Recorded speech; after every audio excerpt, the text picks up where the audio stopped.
Shalom, shalom, queridos irmãos. Sejam bem-vindos à Palavra do Dia, onde todos os dias o Senhor tem uma palavra abençoadora para os nossos corações.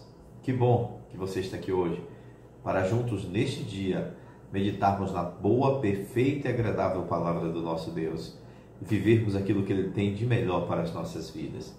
E só a palavra dele é capaz de nos conduzir, de nos direcionar a experimentarmos as grandezas da sua vontade. E que neste dia o Senhor abençoe grandiosamente a sua vida. O Senhor faça resplandecer sobre você o rosto dele e que ele te dê a paz no poderoso nome de Jesus. Hoje meditaremos na palavra do Senhor que está lá no livro de Romanos, no capítulo número 6, versículo de número 23, que diz assim: o salário do pecado é a morte, mas o dom gratuito de Deus é a vida eterna em Cristo Jesus, o nosso Senhor. Que profunda essa palavra! Quando olhamos um texto como esse, percebemos a dimensão que Deus deseja nos conduzir em coisas grandes, em coisas poderosas, em coisas extraordinárias. Nós percebemos que existe uma preocupação no coração de Deus em elevar a moral do seu povo, em colocar o seu povo em destaque neste mundo, nesta geração. Mas mesmo diante de tantas promessas, até promessas ruins e negativas, que dizem respeito às consequências do pecado, nós percebemos que vivemos em um mundo onde o pecado tem sido exaltado, onde o pecado tem sido elevado a algo bom, algo agradável e perfeito. Tem sido perigoso nesses últimos tempos confiarmos e agradarmos a Deus ao mesmo tempo. Por quê? Vivemos em um mundo onde o pecado tem levado muitos cristãos a viverem confusos a respeito da vontade de Deus. É muito interessante também percebermos que, apesar de Deus estar dizendo que existe um salário e que esse salário é a morte para aqueles que vivem na prática do pecado, nós percebemos que as pessoas elas perderam a sensibilidade e a obediência a Deus. E elas continuam no erro, continuam fazendo coisas desagradáveis, mesmo depois de terem conhecido Jesus. A gente vê casos de pessoas que são casadas e se converteram a Jesus e vivem em adultério. Outras vivem com palavrões na boca, outras vivem irritadas, nervosas, preocupadas, desesperados, tudo por conta de uma incerteza e uma insegurança, onde o pecado se tornou a estabilidade da fé e da vida dessas pessoas. Vivemos dias onde Deus deseja elevar a igreja dele a um patamar sobrenatural e nós precisamos acreditar nesse poder. Ao tempo também que precisamos nos prevenir das influências que o pecado pode exercer sobre as nossas vidas. Eu queria que você visse aí em João 8, versículo 34, olha o que Jesus disse. Jesus respondeu: digo a vocês a verdade, todo aquele que vive pecando é escravo do pecado.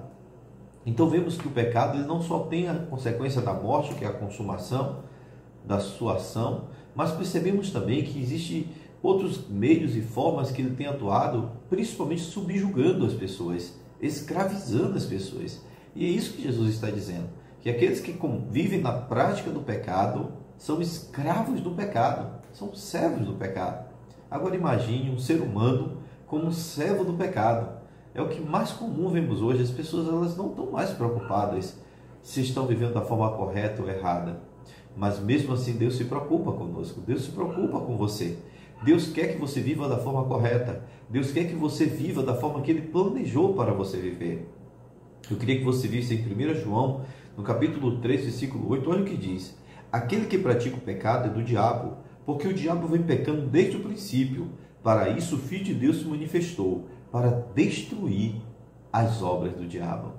Então percebemos que o pecado é um fruto de uma ação, de uma obra que vem do próprio Satanás. E no momento em que nós vivemos na prática do pecado, nós estamos praticando aquilo que o diabo criou, aquilo que o diabo planejou. Só que Deus deseja que venhamos abrir os nossos olhos para aquilo que Ele planejou, porque o que Deus planejou, com certeza, é muito mais prazeroso, é muito mais empolgante, muito mais feliz do que o pecado. O pecado possa até demonstrar ser coisas boas, prazerosas, mas só existe um resultado para o pecado, é a morte. Mas o dom gratuito de Deus é a vida eterna por Cristo Jesus. Por isso que lá no capítulo ainda de Provérbios 28, versículo 13, existe uma apresentação de uma solução. O texto diz assim, Quem esconde os seus pecados não prospera, mas quem confessa e os abandona encontra misericórdia. Provérbios 28, 13.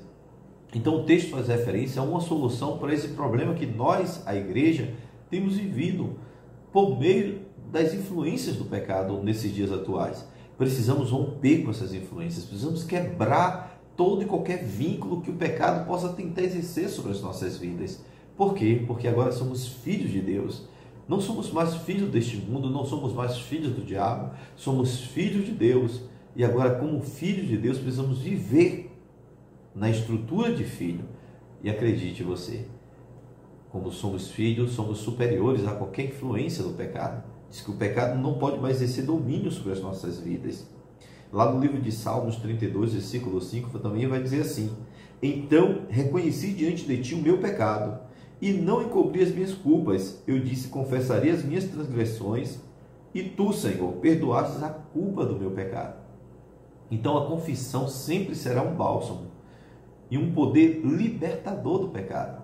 No momento em que eu confesso os meus pecados e os abandono, eu estou pronto para viver um rompimento na minha jornada. Eu estou pronto para viver um crescimento, um avanço. Não existe crescimento sem confissão, sem arrependimento. Então o arrependimento, por meio da confissão, traz um grande mover de libertação e rompimento para a nossa vida e para a nossa fé. O texto fala sobre a importância de reconhecermos que somos pecadores e buscarmos uma mudança em Deus. Deus já apresentou um projeto perfeito para mudar as nossas vidas. E eu preciso desejar conhecer esse projeto, para que eu possa me aproximar do Senhor e desfrutar de tudo que Ele tem para a minha vida. Olha o que diz em Tiago 5, versículo 16. Portanto, confesse os seus pecados uns aos outros e orem uns pelos outros, para serem curados, porque a oração de um justo é muito eficaz. Então precisamos mais do que nunca nos unir como igreja. O texto fala de compartilharmos com pessoas de nossa confiança aquilo que está nos travando, aquilo que está nos bloqueando, aquilo que está impedindo o nosso avanço espiritual. Olha, abrir o coração para uma pessoa de confiança e orar com aquela pessoa vai trazer também o auxílio que precisamos para viver o rompimento em Deus, que às vezes não estamos conseguindo sozinhos, mas Deus nos convida a fazer isso em parceria com outras pessoas. Através do poder do Espírito Santo, nós podemos sim nos unir com pessoas de confiança e buscarmos uma transformação no nosso caráter, na nossa mente, na nossa alma, pois não somos mais escravos do pecado, somos povo livre. Você, meu irmão, foi comprado por um alto preço. O sangue de Jesus pagou por todos os seus pecados. Não aceite mais viver debaixo da influência deles, porque o salário do pecado é a morte. Mas aquilo que Deus reservou para você é a vida por meio de Cristo Jesus. Por isso, pise firme, respire fundo e vá adiante. Supere suas fraquezas, supere seus medos, supere suas dúvidas e viva o melhor de Deus para você, para a sua casa, no poderoso nome de Jesus. Que Deus abençoe, que Deus conduza os seus passos neste dia e que Ele te dê a capacidade de viver um poderoso rompimento com as forças do pecado, no nome de Jesus. Deus abençoe. Pai, eu quero orar pela vida deste irmão, Senhor. Eu quero orar pela vida desta irmã que agora me escuta, meu Deus. Eu peço que o Senhor os conduza, Senhor, onde quer que este irmão esteja neste momento. Eu oro por ele, Pai. Eu oro para que o Senhor fortaleça. Eu oro para que o Senhor dê a ele força, graça, determinação, ousadia e coragem para romper com as forças do pecado e viver, Senhor, aquilo que o Senhor tem de melhor para a vida dele e para a sua casa. Eu os abençoo com um dia abençoado, no nome de Jesus. Amém e graças a Deus. Que Deus abençoe. Um excelente dia no nome de Jesus.